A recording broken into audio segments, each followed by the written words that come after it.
A primeira lição diz respeito à necessidade da adoção de uma nova ética social, de caráter universalista e com lastro científico, que prevaleça como referência básica e razão de ser de toda a prática educativa. Educar pressupõe o compromisso com o bem comum, em especial com o desenvolvimento saudável e livre do educando.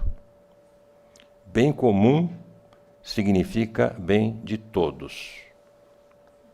Mas esses todos, como objeto do bem que se deve realizar socialmente, jamais foi levado em conta com a devida radicalidade pelos que monopolizam o poder e por aqueles que aceitam passivamente a ordem social vigente. A ética, como o domínio dos valores, é condicionada historicamente. Como resultado da não indiferença do homem diante do mundo, Ortega y Gasset, a ética se evidencia toda vez que o ser humano, como ser genérico, se manifesta diante daquilo que o rodeia, consistindo já tal manifestação na criação de um valor. A partir dos valores, o ser humano estabelece objetivos que busca realizar pelo trabalho, transformando a natureza.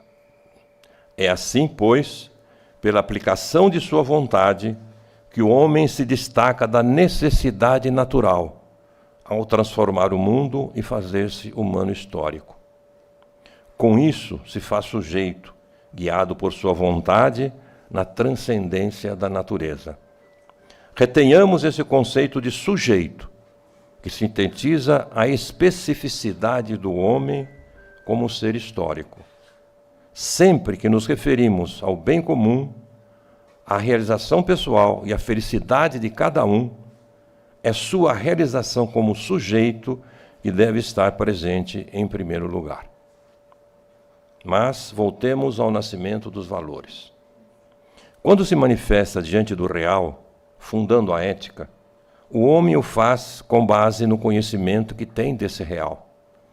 Uma ética adequada à boa convivência social de hoje, portanto, certamente será diferente de uma ética forjada na Idade do Ferro, por exemplo, em que o Deus dos hebreus mandava passar ao fio da espada as crianças e as mulheres dos inimigos e conservar os varões para fazê-los escravos. Certamente que o poder político, autoritário e machista estava presente na inspiração desta ética. Mas o verdadeiramente espantoso é que esse Deus prevalece até hoje, fundamentando a visão judaico-cristã que prepondera em nossa sociedade em pleno século XXI. É por isso que propugnamos por uma ética com lastro científico.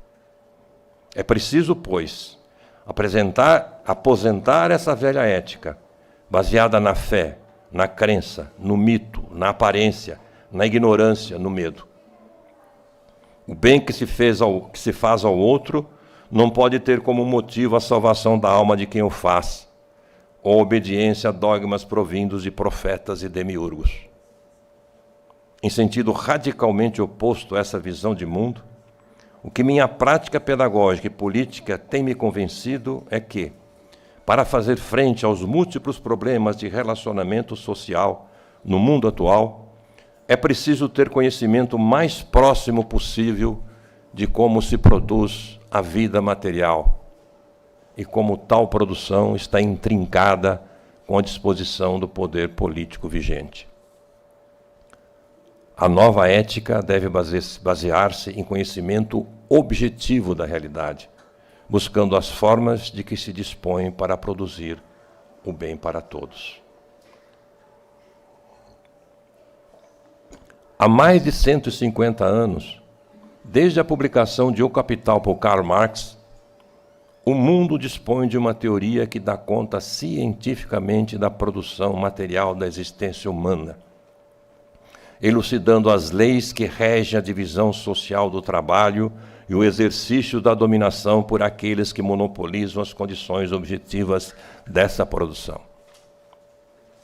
Não obstante o pavor que essa teoria causa aos donos do poder e responsáveis pelas injustiças sociais, que buscam, e têm conseguido, de todas as formas, silenciá-la, de modo análogo ao que a Igreja Católica e os poderosos de ontem fizeram para silenciar durante séculos a teoria copernicana do movimento da Terra, ouso pensar apenas um elemento dessa teoria, para iluminar a necessidade de uma nova ética que supere o ethos prevalente. Como escrevi em meu livro recente, O Capital para Educadores, a divisão social do trabalho diz respeito à participação de cada indivíduo, por meio de seu trabalho, na produção da vida material dos demais. Essa divisão é decorrente da natureza necessariamente social do homem.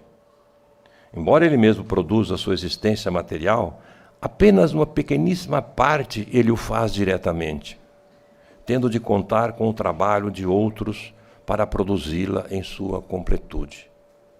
É, pois, na conjugação do esforço laboral de bilhões e bilhões de indivíduos espalhados no tempo e no espaço que cada um de nós depende para compor nossa própria vida material.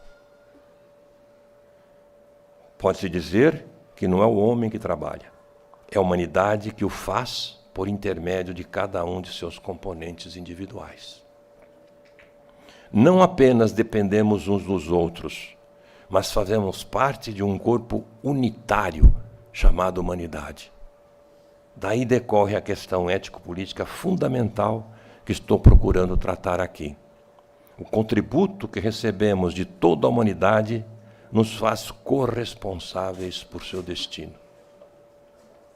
Em termos civilizatórios, portanto históricos, o lado moralmente defensável não é, então, o daquele que se preocupa apenas com o próximo.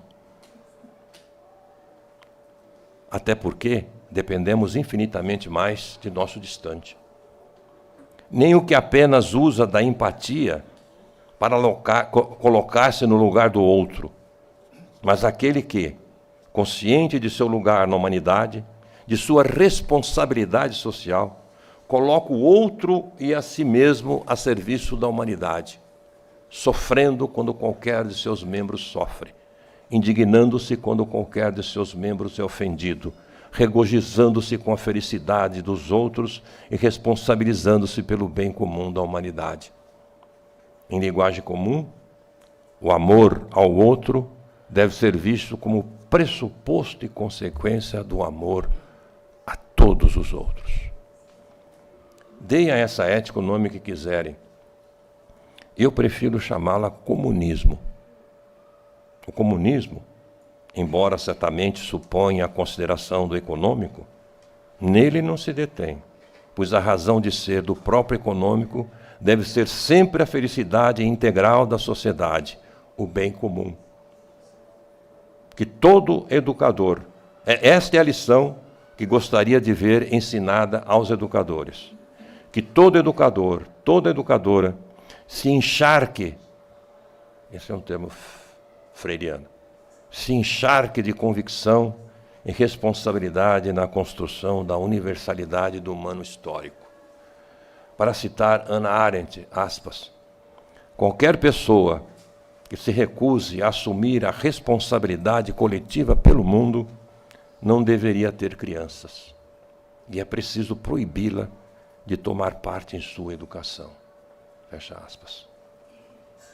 Que bom se todos nós, educadores, saíssemos do armário e disséssemos de cabeça erguida, comunista sim, com toda a honra.